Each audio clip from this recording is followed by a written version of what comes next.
Hey, everybody, and welcome back to another week of Crunching Your Growth.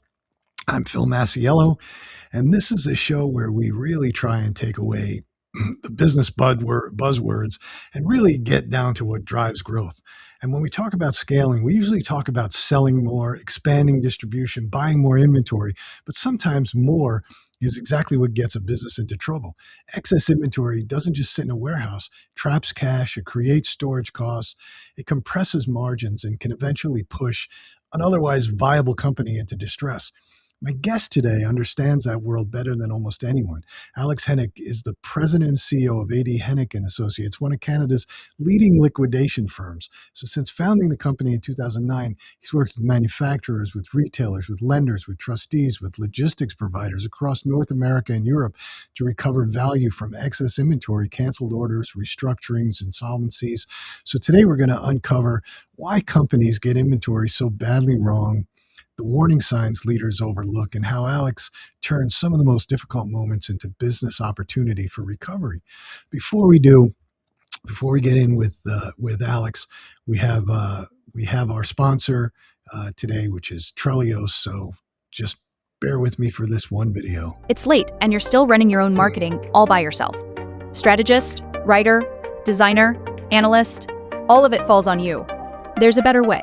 This is Trellios, your AI marketing team. Setup takes minutes. Just tell it who you are and drop in your website. Trellios instantly studies your site, your market, and your competitors.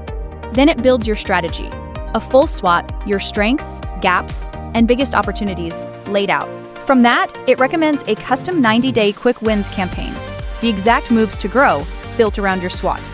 You stay in control, review it, and approve the brief with a single click. Then your AI team gets to work. A chief marketing officer directs a full roster of specialists, one for every job. They produce weeks of on-brand content, written, scheduled, and ready to publish. And a live dashboard shows you exactly what's working, in real time. Your marketing finally runs itself, so you can breathe. Trellios, your AI marketing team. Start your free trial today. Hey, so Alex, welcome to the show. Thank you. I appreciate you taking the time to come on with us and talk about your business. Thank you. Yeah, thank you so much for having me. Thank you for the introduction. Such a great introduction. And it's really just an honor to be on the show. Yeah, really excited about this one. It's I think it's a great concept, a great discussion point. I think it's a great concept. The business, I think, is fantastic, and I'm so interested in it, as we've spoken, in the pre-show call. So why don't you take us back a little bit, give us a flavor of who you are, what you've done, and how you sort of got here and into where you are today. Yeah. Okay, great. Yeah, I mean, I just loved buying and selling at a young age. It was something that the whole concept, the idea of someone wanting something and the value that came from it. So when I think I was 12 or 13, growing up in Toronto, Canada, hockey being big here, being, a big Maple Leafs fan, which is another story in itself. But as the playoffs came around, you used to buy tickets from the record store. So you wouldn't buy them online. You would, line up, you would purchase the tickets from the record store. And what I did was I went with my dad. I would buy the tickets on his credit card. I would go down to the game. I would sell them for triple, and I would pay him back. And I learned so much at this young age. I would buy, maybe 2 pairs or something, and he was such a supporter of it. He would be there with me, and I would make sure to, pay him back, and then use the profits to go, buy more. And it took me to, starting a sports jersey business when I was 17 or 18, and running that for a few years, taking a business program at school, and eventually led me to where I am, which is A.D. Hennick Associates. I began in 2009, and kind of like you mentioned, we're working with a lot of different, companies, a lot of different avenues, a lot of different places in terms of manufacturers and distributors and lenders, third-party warehouses to purchase volumes of inventory. We're buying this inventory, and then we resell it to different avenues, whether that be to retailers, to online sellers, warehouse sales, a variety of different places, competitors, depending on what you're buying. We sell auctions, we do store closing sales. So every day is really a new adventure for us. Yeah, it's really cool. As I think about it, as you talk about it, there were two things that really came to mind. Was one, which is probably one of the keys to the business. One of the bigger keys is really understanding what you're buying and at what price you need to buy it for and what you can sell it for, what you think you can sell it for, so that you don't get underwater. And the second thing is it's really predicated on having great relationships. Um, you know, Yeah. and it's really when you think about it, even though this business is you could look at it from the outside and say, well, it's different than most businesses. It's really not, because most businesses, you're having a product, you have to sell that product, you have to make sure you understand what you're paying for that product, and then you have to have relationships, whether it's relationships with your customers, suppliers, et cetera. So Phil, you said it. You said it to a T, because those to me have been the two most important things.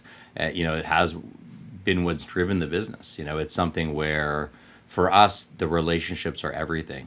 Doing what right. we say we're going to do, and going out there and delivering, but being able to utilize those relationships to get referrals, to grow, to get more business. And I think that that's so underrated. I think it's something. I mean, I would hope that it's not, but I mean, it really it allows you to get to the next level, and these relationships really end up being priceless. Yeah. Oh, I would imagine. So, and that's probably how the whole chain of events starts, with a relationship, right? Somebody's calling you and saying, hey, we have X thousand cases of product Y. You got it. Is this something you can do? For sure. And that's that, it begins somewhere, whether it's a regular company that's doing well and they have something that's last year's model, maybe a canceled order or something that could be close dated. But for, like the second point you said, it's all in the buy. It's all what you buy it for, regardless of the quantity. And I think that's when the manufacturer or the owner of the goods or the situation understands what it's worth in the market. That's when deals get done. That's when deals get done on scale, and they get done quickly.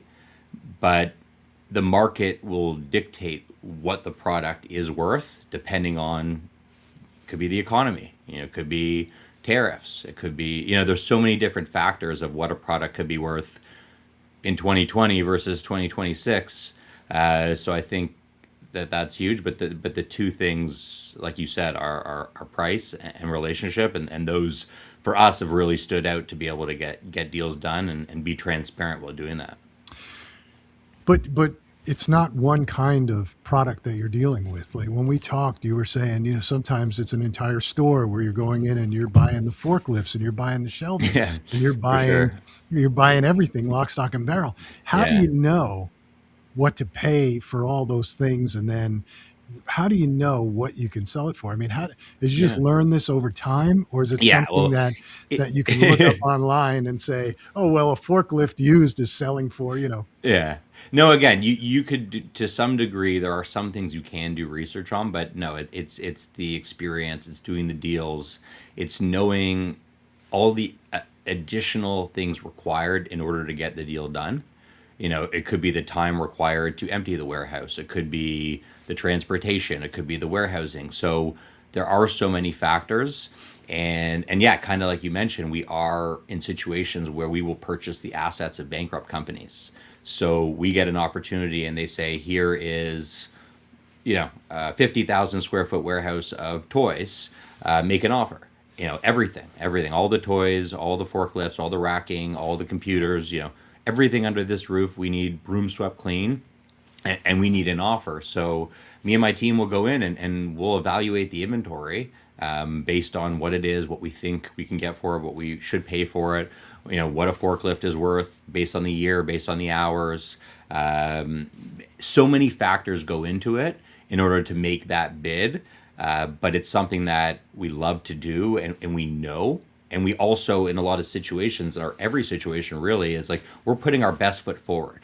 As much as we want to get things at a deal, in these situations, we not only want to be the company that's chosen, but we want to be honest as to what we think it's worth. Like, we want to pay as much as possible, assuming we're able, to sell it for more.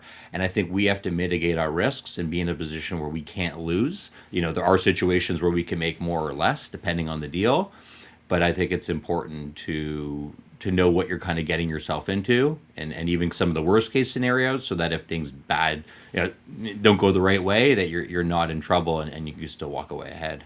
Yeah. What was your first deal? Like, how did you get into this? You didn't wake up one day and say, I'm going to go into the liquidation business. Yeah, no, you know what? I out of school, a liquidation company hired me, and I worked there for about a year and a half, and I loved it. They had experience, they'd been around. I got along with them. I just needed to do things my own way. They focus on a lot of clothing, a lot of apparel. I didn't really like the category. I thought it was difficult to buy things that have odd sizes and styles. I could say this is the nicest shirt, but it's a quadruple XL or an extra small, which don't fit either of us. So it's irrelevant how nice the shirt is, kind of thing, or shoes, wrong size. So I like to some degree, but I just said, you know what, I'm going to go start on my own. And in my bedroom, I started A.D. Hennick and Associates. And I said, you know what, I'll have associates one day. Well, it sounds bigger than it is, right?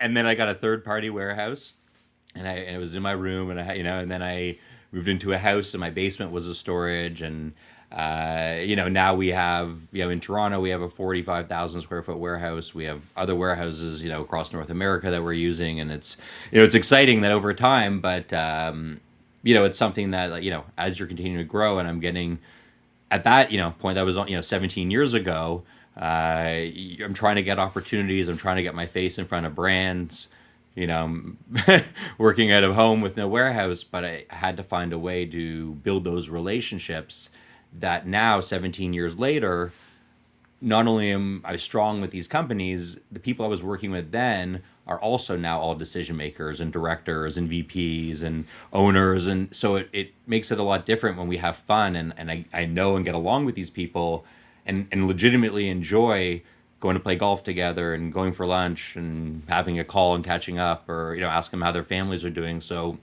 it's become so much of more of that, because the transaction, they know we're going to deliver. And I think that that's the most important thing, is doing what you say you're going to do, regardless. Like, even if we were to take a loss or whatever the case is, it's just being upfront, being honest.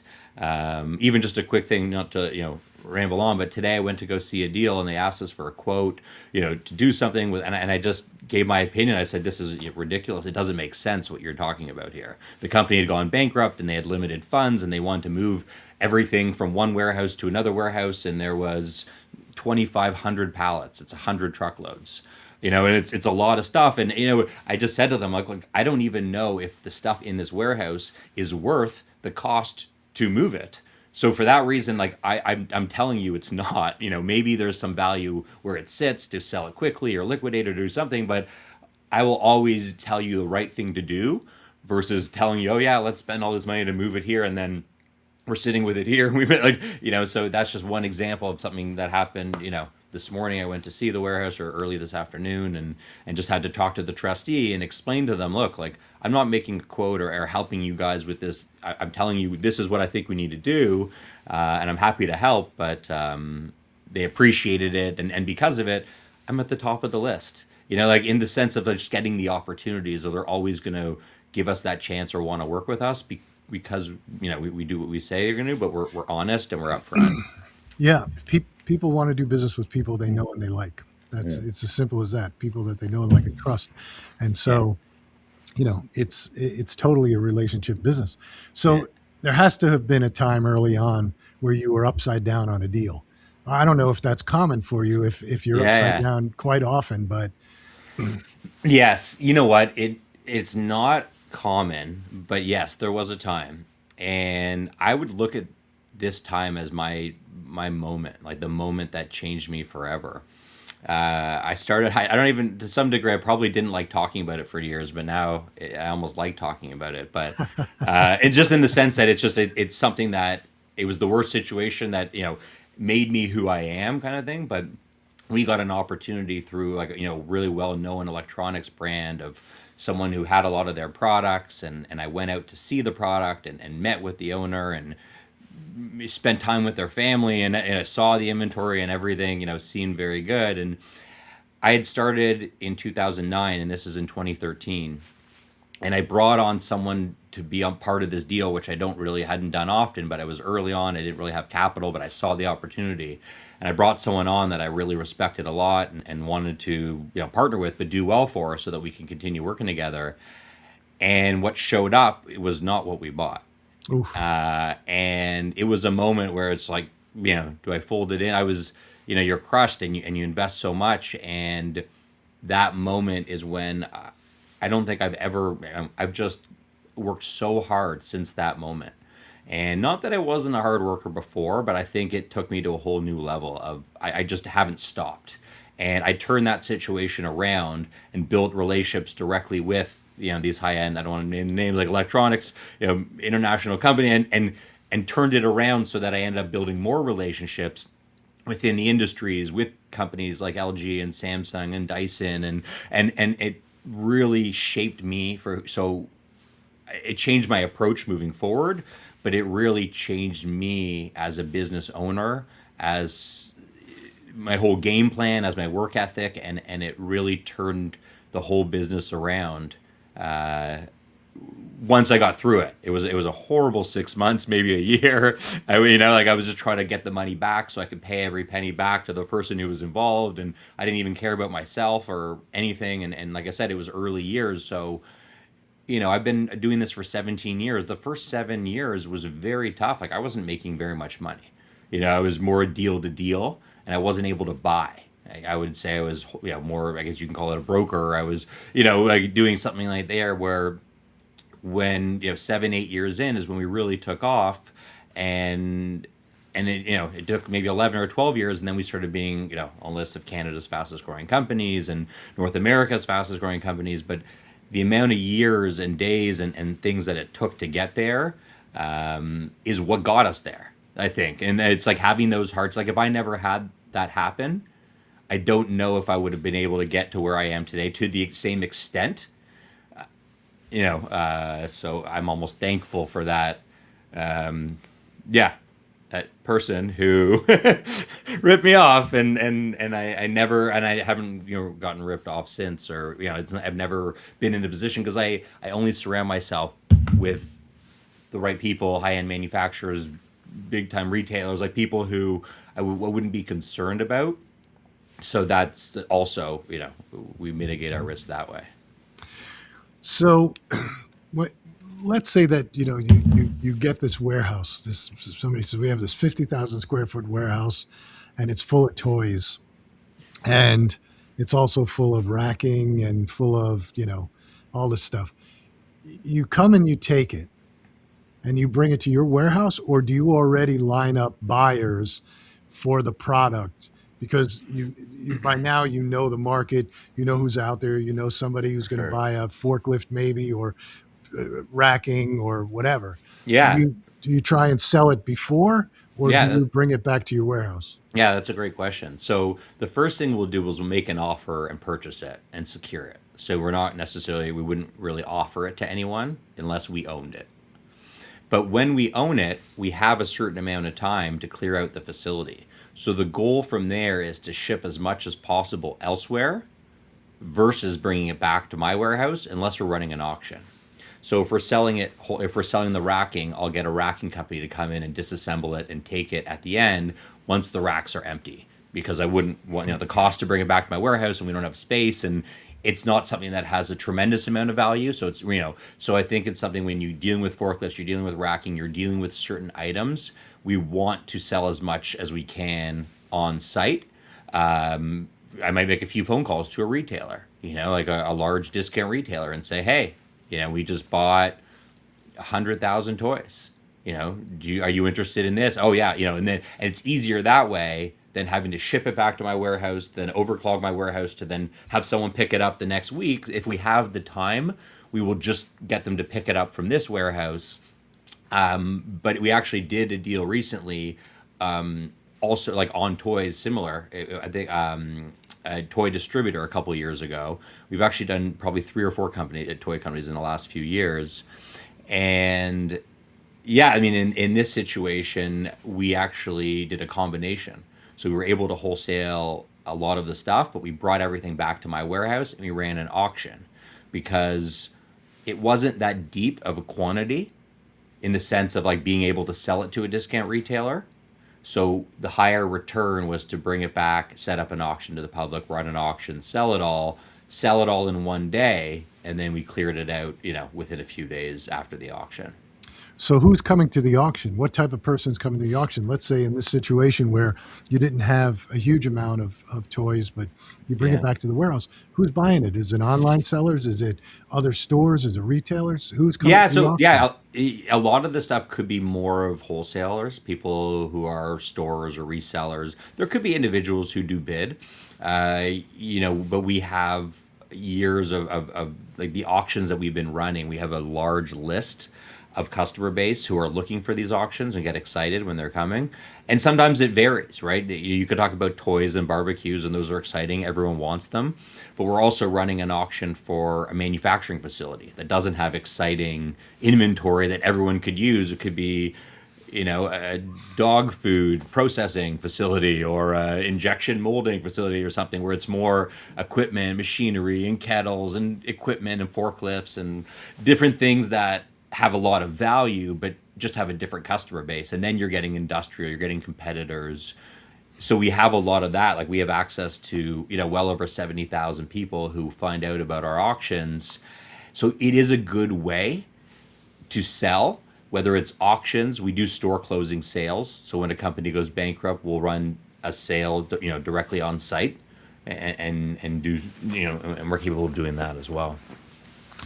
Did you start off doing the auctions when you started the company, or was that something that evolved after a period of time? Yeah, no, we didn't do auctions for a number of years. Yeah, no, I think some of our relationships and some of the companies we partnered with have gotten us more into auctions.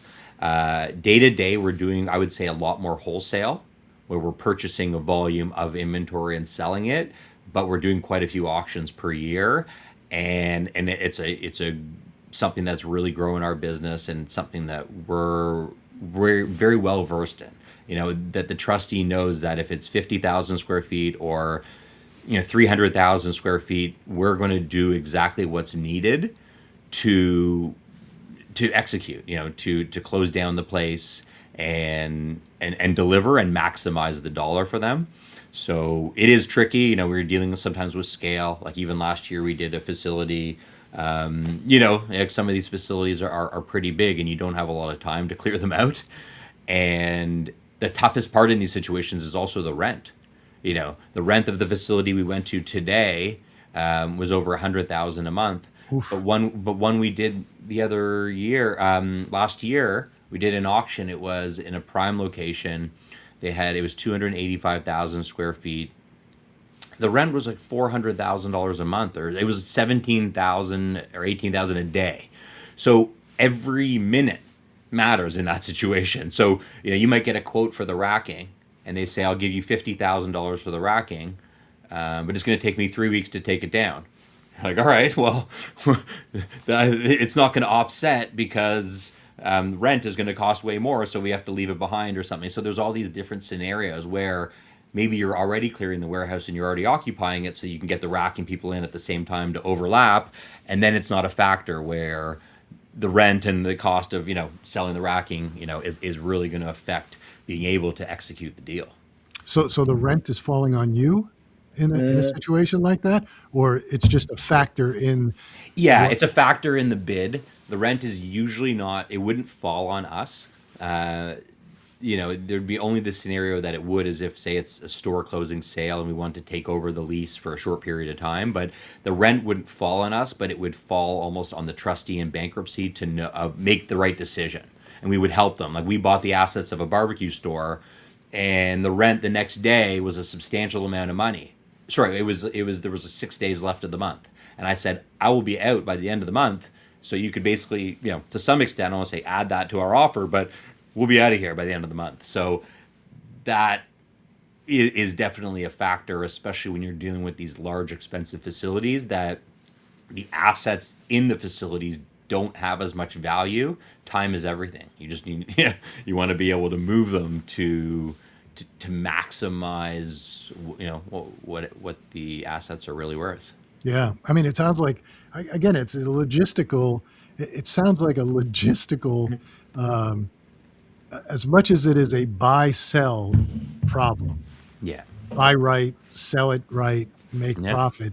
It's also a logistical problem of, okay, we've got this 50,000 square foot warehouse. It's got all this stuff in it. We've got to be out in 3 weeks. Where are we going to get it? Where are we going to move it to? Because not everybody's going to be able to move on your timeline. Like you said, the rack guy may want the racking, but he's not going to be able to get there for 4 weeks. Well, exactly, and it takes a long time, to do that and go through that. So yeah, I think you said it. You're right when it comes to that, and It's like a business within a business within a business. it is for sure, right? It's so much of that factor. Like obviously, you want to be able to move and buy and sell, but there are so many other things involved with being able to execute. And I think that part of what separates is our ability to just buy and bring it back to our place. I think that that's a lot of people, a lot of say liquidators, or a lot of people who run, sales or auctions or wholesale don't necessarily have the warehouses where they're willing to clear it out. Like we bought the assets of a store called the world's largest barbecue store here in Toronto. Why was it here and not in Texas? Like that's your first problem. Okay, you had a 50,000 square foot barbecue store in a place that has a 5-month barbecue season. How many pizza ovens and barbecues do you need to sell in November and December just to pay rent?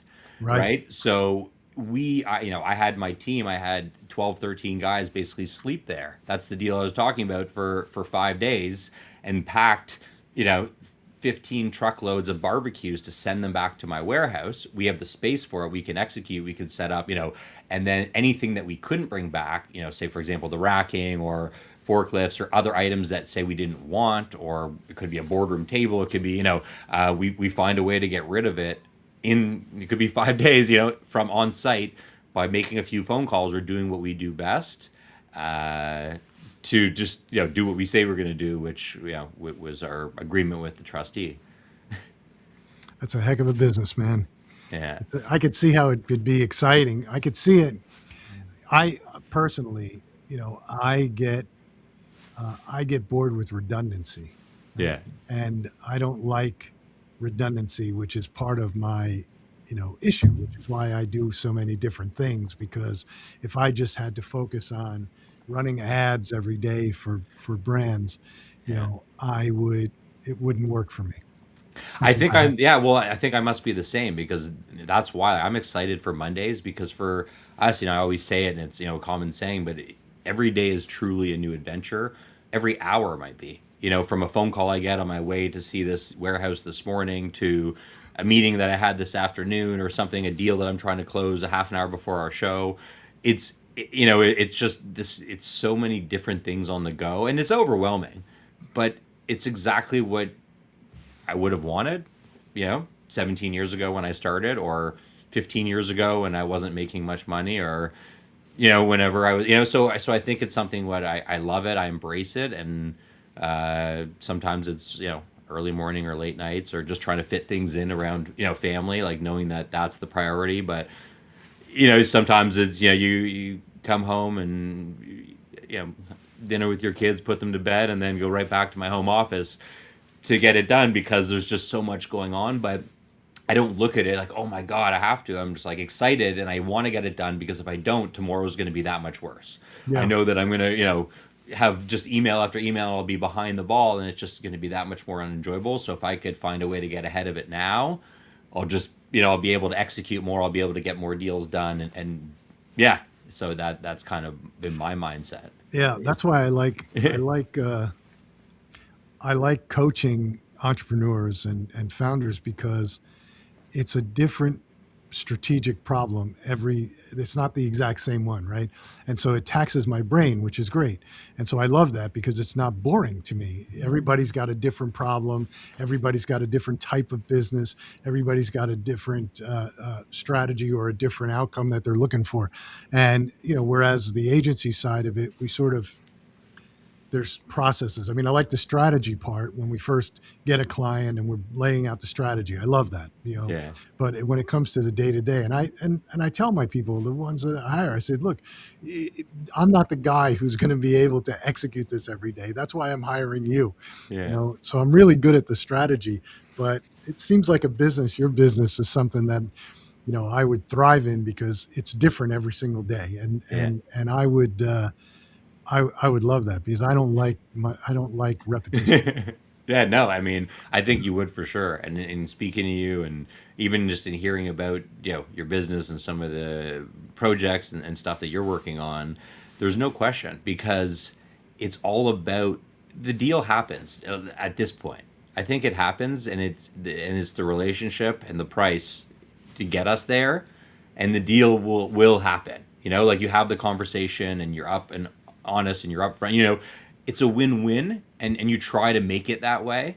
And if you can, it works kind of for everyone. And yeah, I think no, you would definitely love and thrive. And Yeah, it's too late to do it now, but I mean, I think that, it's something because when you were talking about when you were a kid, yeah, I go back, my aunt, I grew up in the Bronx, and my aunt owned a candy store.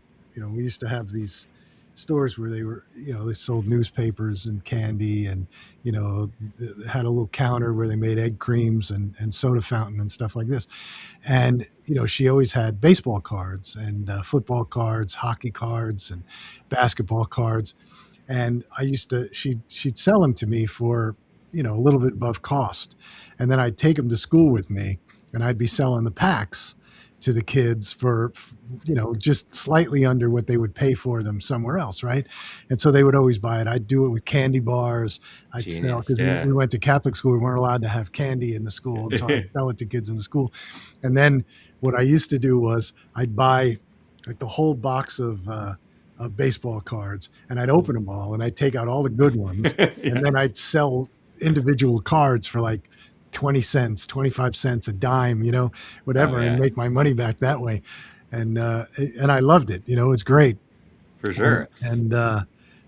but, just like you, I started a business when I was 27, and it was a complete disaster. Not because the business was bad. The business was actually good. The location was great. It was a retail store. I was a terrible, terrible, terrible manager and leader. I couldn't manage a process to save my life, and I couldn't lead people. And it was like, the old misstep that founders make, where every decision has to go through me. That was me, and it was awful.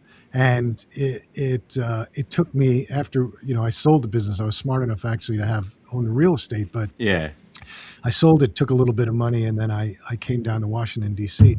But it took me 2 years, maybe three, to fully understand that it was my fault that it didn't work. That but it was, I think you figuring out and moving on from it, because I think that's exactly what I did when I was running my business at first. And I don't want to use the word like micromanage, but yeah, I very much did, and I was a part of everything and needed to be involved. And the day that I empowered and left alone my warehouse team and my right hand man and brought on a CFO, I was like, what am I doing? As much as I know numbers, like, what am I even thinking about?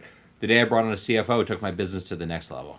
yeah, Like within 2 years, I was on Canada's fastest growing companies. I was on like I was doing bigger deals. I was focusing on what I was good at, as opposed to trying to do everything and micromanage it and saying like, what do you think? Oh, that's a great idea. And like, it wouldn't always work, but it's more of a team, and team is everything. And I'm very much about doing everything for my team and being there for them. And, like that team sports environment where like selfless, it doesn't even matter, like you need me to make a sale, you need me to, unload a truck.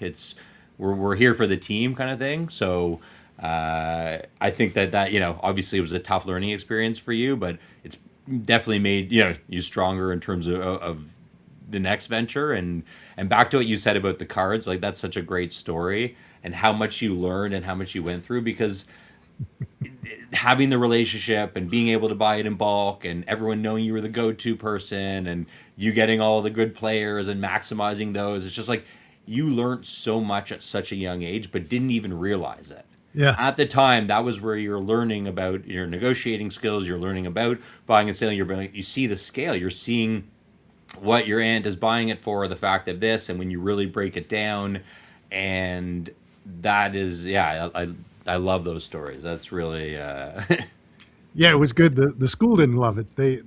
no, of course. I got in trouble a couple of times, but they were calling my parents about it, and Yeah, and at the least it other, was cards and chocolate bars. Like it could have been a lot worse. yeah, Like I yeah, think yeah, yeah. it's, I could have been taking bets on football yeah, games, yeah, you right. know, It's but, he's having dice games in the bookie schoolyard. and the yeah, right. But no, it was a lot of fun. My aunt was she was great at it, Nice. at helping me do it. But yeah, it was a lot of fun when I was young. You know, I don't know if you know Under Armour, right? Yeah, Kevin Plank, he started out. He's the founder of Under Armour. He started out selling like roses by individually, at like the corners of places in DC, at specific holidays or, on yeah, weekends and things like that. And then he started selling T-shirts, and he was playing football, and that's how he developed Under Armour, because in that era you would wear just a cotton undershirt underneath your shoulder pads, for and sure. you'd start sweating, and it would get heavy, and just and then he came up with this lycra, spandex lycra sort of fabric, and there was a guy downtown in Baltimore that was still manufacturing locally, and he made the product in the beginning, and Kevin didn't have any money. He didn't have any place to sleep, and he was sleeping on the guy's couch in his office Yeah, for unbelievable. like the first year. It was hysterical. But you So have a passion and you have a vision, and that completely changed, for all companies, right? Like I think it's something where everyone had the cotton, it was heavy, it would absorb.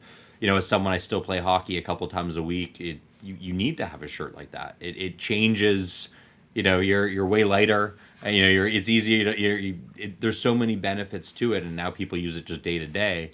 But I think that's such an interesting and exciting story. How he went all in, and it, well, you learn these things about. Look, no matter what we do, I don't care if you're selling a service, if you're selling a product, if you're selling a SaaS product. It's all about selling, and it's all about understanding who your customer is, who the end user is, and what they need, and what problem you're solving for them, and then building that relationship with the buyer. It's the same exact thing as what you do. It's the same exact thing as what I we agree, do every day. It's just the only thing that changes is the environment that we're doing it in. 100%. Oh Yeah. yeah, yeah, Yeah, I just think as we talk about this, though, the images that run through my head of walking into like a 50,000 square foot warehouse or a 100,000 square foot warehouse with all yeah, this stuff and trying to figure out.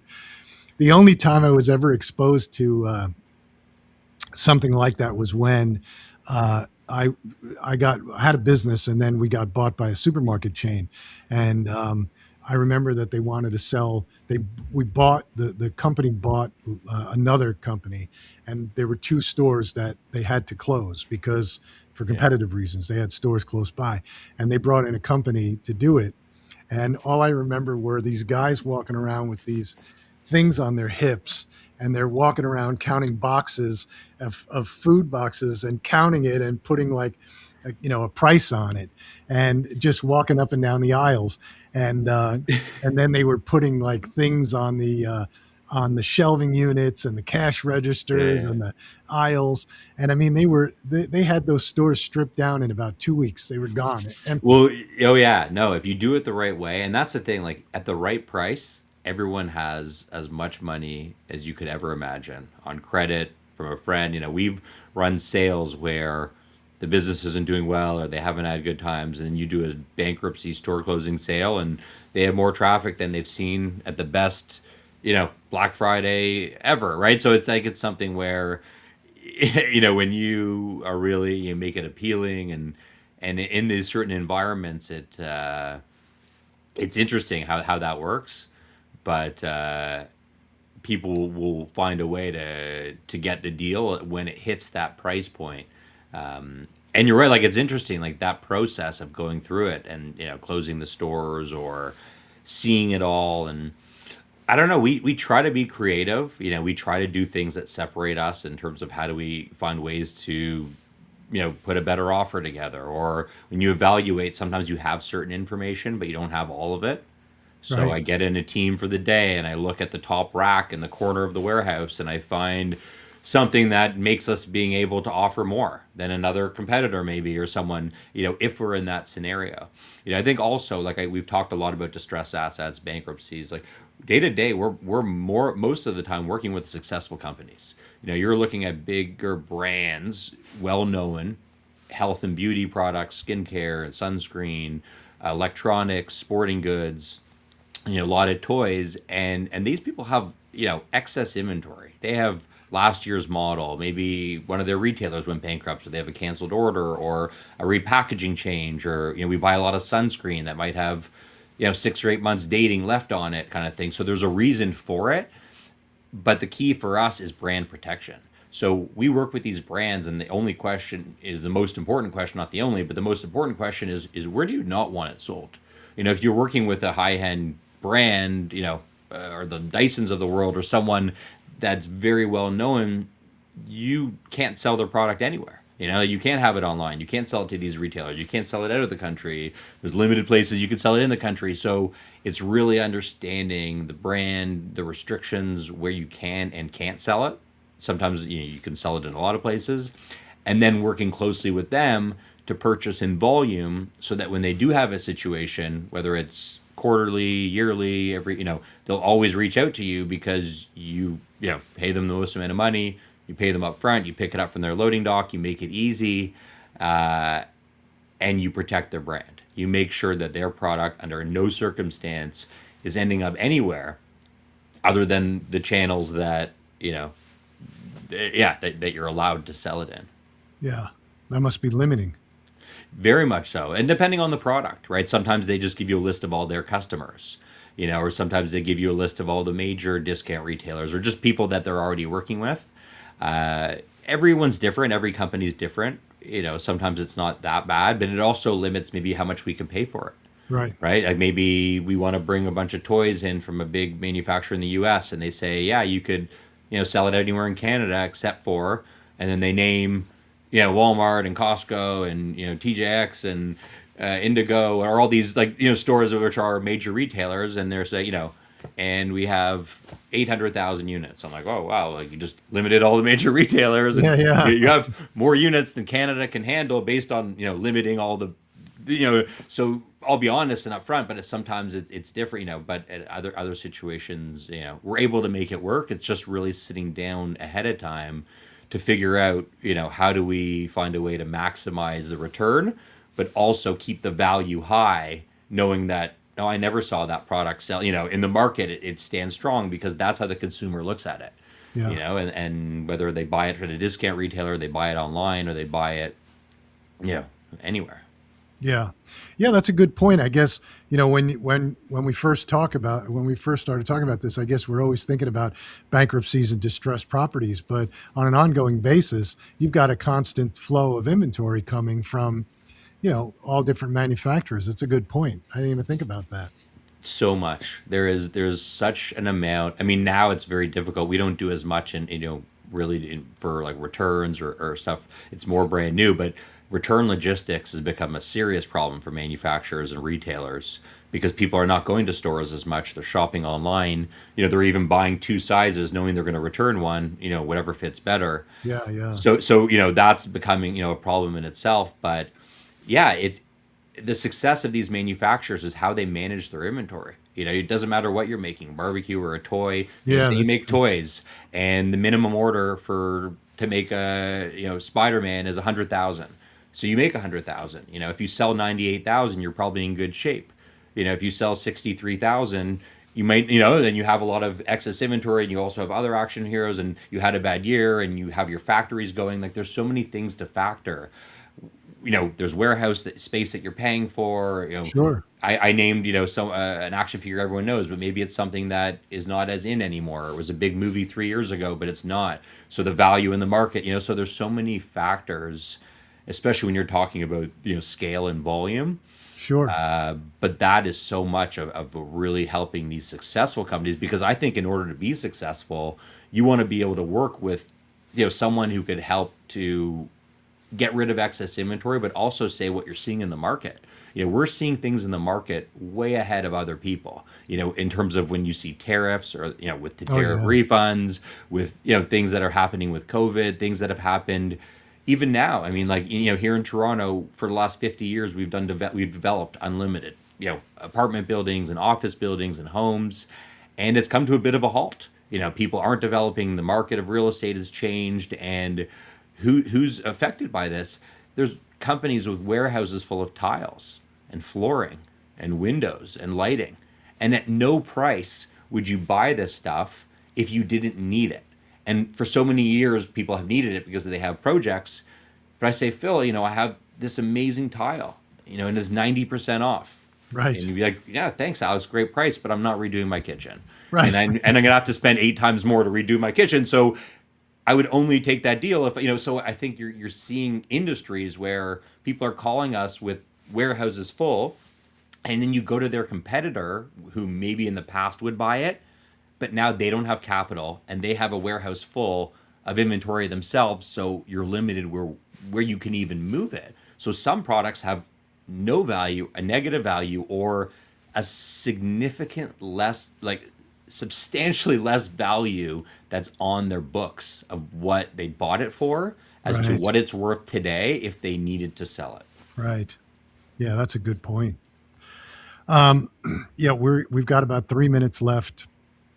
There's one question, real quick. You've got to have some sort of flexible financing, right? Because you must have some sort of uh, line of credit or something you could draw on for deals, Yeah. because you can't just have cash sitting around to, if somebody calls you up and says, I have 100,000 square foot warehouse, or I've got 100,000 Dyson. Yeah. Yeah, no, you know what? We've really financially been in a great position.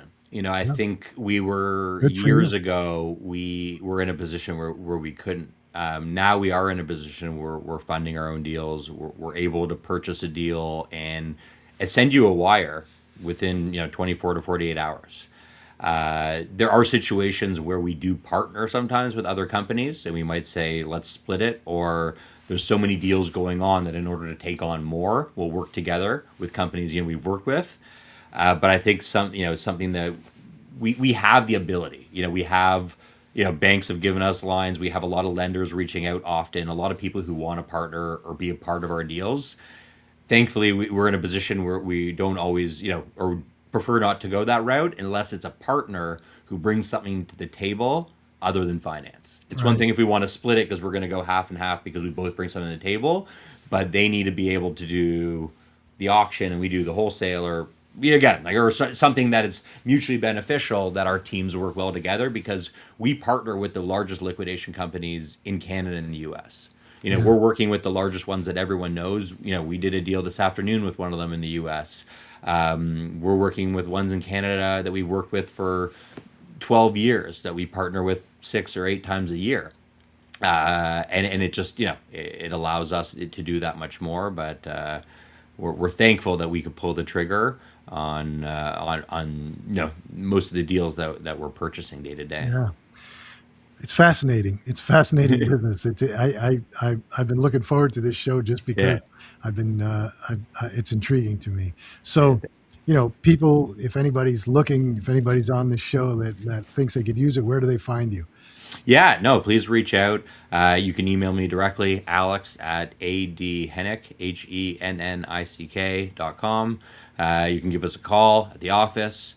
It's on our website, adhennick.com. And, I think it's something where, like, we'd love to hear from people, because for us, we're always going to give you the right suggestion or right advice. And I think it's important to sometimes talk it out. So if you even have a question about what you think your stuff might be worth, or what to do, or where to go with it, it's important to be able to see if there's a way that, even if we can't help, I prefer to guide you in the right direction, or at least give a Sure. suggestion as to say, look, to me, it might not be worth anything, but maybe you should do this. Or to me, it's only worth this, but if you do this, you're going to get 6 times more. So therefore, I suggest you try to do this. And failing that, I'm here. So there are situations because I will be honest to a T and just tell you this could get you more, or if I don't think that, we're gonna try to purchase it, but we'll tell people how it really is, in order to try to work with them not only now but work with them moving forward. Yeah, thanks. Alex, thanks for joining me, and giving it such a fascinating look behind the curtain of inventory liquidation, distressed assets, just overruns. But one of the biggest takeaways from today is what you said towards the end of this, which is that some of these retailers or manufacturers, even the success is how well they manage their inventory, because that's really what's killing them, or what an what a metric for success is. So if you found today's conversation valuable, follow, subscribe, share this episode with another founder or business leader. It may help them turn their inventory problem into an opportunity. I'm Phil Masiello. This has been Alex Hennick, and I appreciate you tuning in, and we will see you next week. Thank you, Alex. Thank you so much, Phil.